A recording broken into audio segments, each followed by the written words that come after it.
Hello दोस्तों, मैं हूँ नीति और मैं आपको सुना रही हूँ कहानी बिन माँ के बच्चे। ये मिस्र की लोक कथा है।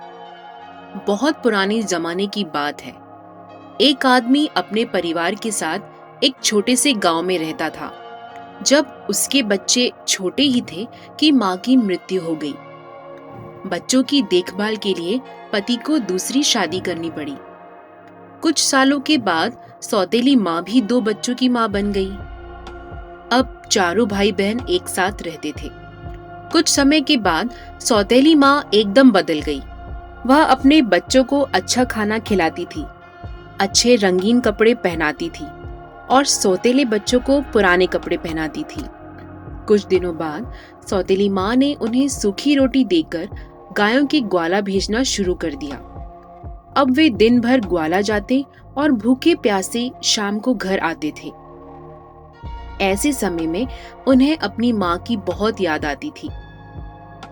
एक दिन दोनों बच्चों ने अपने हाथ की सूखी रोटी अपनी काली गाय को देते हुए कहा, माँ, तुम हम पर ऐसी ही दया करो जैसी हमारी माँ हम पर करती थी। इतना कहना था कि गाय के थनों से दूध निकल आया। दोनों बच्चों ने खुश होकर भरपेट दूध पिया। अब वे रोज हाथ की रोटी उसे देते और गाय उन्हें भरपेट दूध पिलाती थी। इससे वे खुश रहते थे और उन्हें ग्वाला जाना भी अच्छा लगने लगा। कुछ ही दिनों के बाद सौतेली माँ ने बच्चों के चेहरों में लाली देखी तो आश्चर्य में पड़ गई। उसे अपने बच्चों पर बड़ी दया आई कि वे तो दुबले पतले ही थे। दूसरे ही दिन से उसने अपने बच्चों को भी सूखी रोटी देना शुरू कर दिया। 2-3 सप्ताह बाद उसने देखा कि बच्चे हट्टे कट्टे होने के बदले कुछ ज्यादा ही दुबले पतले दिखाई देने लगे थे। अब माँ थोड़ी उलझन में पड़ गई। उसने अपने एक बच्चे को इसका राज जानने के लिए भाइयों के साथ ग्वाला भेजा और कहा कि वह ध्यान दे कि भाई दिन में क्या खाते हैं। दूसरे दिन तीनों भाई गायों को लेकर जंगल की ओर निकल पड़े। गायों ने आराम से चरागाह में घास चरी। दोपहर का समय होने को आया। बच्चों के पेट भूख से कुलबुलाने लगे, पर उन्हें हिम्मत नहीं आ रही थी कि गाय से दूध मांगे। उन्हें डर था कि उनका सौतेला भाई माँ से चुगली न कर दे। भूख सहन से बाहर होने पर वे भाई से बोले कि हमारी काली गाय हमें दूध देती है, इसी से हम अपनी भूख मिटाते हैं। यह बात तुम किसी को मत बताना। भाई ने कहा, मैं इस बात को किसी से नहीं कहूंगा, चिंता मत करो। अब दोनों भाई खुश हुए और अपनी रोटी गाय को देते हुए बोले, ओ प्यारी माँ, हम पर ऐसी दया करो जैसी हमारी माँ हम पर करती थी। ऐसा सुनते ही गाय ने तीनों भाइयों को पेट भरकर दूध पिलाया। शाम होने पर तीनों भाई गायों को लेकर घर आए तो माँ ने अपने बेटे से पूछा, तुमने चरागाह में क्या खाया? बेटे ने कहा, हमने वही खाया जो तुमने हमें दिया था। वह तो ऐसा भी नहीं था जैसा खाना कुत्तों को मिलता है। ऐसा सुनकर माँ को बहुत बुरा लगा। दूसरे दिन उसने भाइयों के साथ बेटी को भेजा और कहा कि वह ध्यान से देखें कि दोनों भाई क्या खाना खाते हैं। अब बेटी भाइयों के साथ चरागाह में गई। दोपहर होने को आई। बच्चों को भूख लगने लगी। उन्होंने पिछले दिन की तरह ही बहन से भी कहा, प्यारी बहन, तुम किसी से मत कहना कि हमें खाना कैसे मिलता है। बहन ने भरोसा दिलाया कि वह किसी से नहीं कहेगी। अब भाई गाय के पास गए और अपने हाथ की सूखी रोटी देते हुए बोले, ओ प्यारी माँ, हम पर ऐसे ही दया करो जैसे हमारी माँ करती थी। उस दिन गाय ने उन्हें ढेर सारा खाना दिया। सब ने पेट भरकर खाया। लड़की ने थोड़ा सा खाना अपनी चुन्नी में छिपा लिया। घर पहुंचते ही माँ ने पूछा कि तुमने चरागाह में क्या खाया? बेटी ने उत्तर दिया, मेरी चुन्नी से पूछो, मुझसे नहीं। माँ ने चुन्नी देखी तो उसमें खाना था। माँ ने पूछा, यह कहाँ से आया?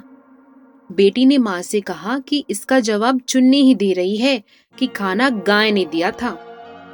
यह जानकर माँ को बड़ा गुस्सा आया कि सौतेले बच्चे चरागाह में मजे कर रहे हैं। उसने उनकी काली गाय को ही मारने की ठान ली। उसने बीमार होने का बहाना करके वेद से कहा कि वह उसके पति से कहे कि काली गाय का मांस खाकर ही वह अच्छी हो सकती है। वेद ने ऐसा ही किया। उसके पति को कहा कि उनके घर की काली गाय को ही मारना होगा। बाप ने तुरंत ही बच्चों को समाचार भेजा कि माँ को बचाने के लिए उन्हें काली गाय को मारना होगा। उसे लेने वे चरागाह में आ रहे हैं। यह सुनकर दोनों बच्चे गाय के गले में हाथ डालकर रोने लगे। तभी बाप व बेटा चरागाह पर आ पहुंचे। उन्होंने गाय के गले से लिपटे बच्चों के हाथों को हटाकर उन्हें दूर किया और घर को चल पड़े। बच्चे भी पीछे पीछे घर आए और पिता से कहा, पिताजी इसे नहीं मारे, नहीं तो हम फिर से बिना माँ के हो जाएंगे। उनकी बात पर सबने उनकी खिल्ली उड़ाई और उसी समय गाय को मार दिया गया। माँ ने उसका मांस खाया। उसके पति व बच्चों ने भी खाया, लेकिन दोनों भाइयों की आंखों से आंसुओं की धार बहती रही। वे कुछ भी नहीं बोले और जो मांस उन्हें मिला उसे वे अपने खेत में ले गए। उसके बाद आसपास लकड़ी इकट्ठा करके उसका दाह संस्कार किया। उससे जो राख बनी उसे अपने चरागाह में ले गए। वहां उन्होंने एक गड्ढा खोदा और जो अस्थियां बची थी उन्हें वह राख को दफना दिया। दूसरे दिन से दोनों भाई फिर से ग्वाला जाने लगे। फर्क इतना ही था कि काली गाय उनके साथ नहीं थी। वे रोज चरागाह में अपनी गाय की अस्थियों के पास जाकर प्रेम के 2 आंसू बहाकर दूसरी गायों के साथ लौट आते। एक दिन हमेशा की तरह वे चरागाह में पहुंचे तो देखा कि अस्थियों की जगह पर एक सुंदर एलोवेरा, जिसे घृत कुमारी भी कहते हैं, का पौधा खड़ा था। वे आश्चर्य से उसके पास गए और उसकी लंबी लंबी पत्तियों को सहलाने लगे। तभी उस सुंदर पौधे ने उन्हें अपनी गोद में ले लिया और खाने की बौछार कर दी।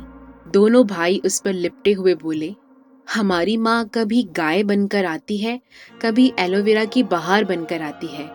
माँ कितनी अच्छी होती है, क्यों है ना?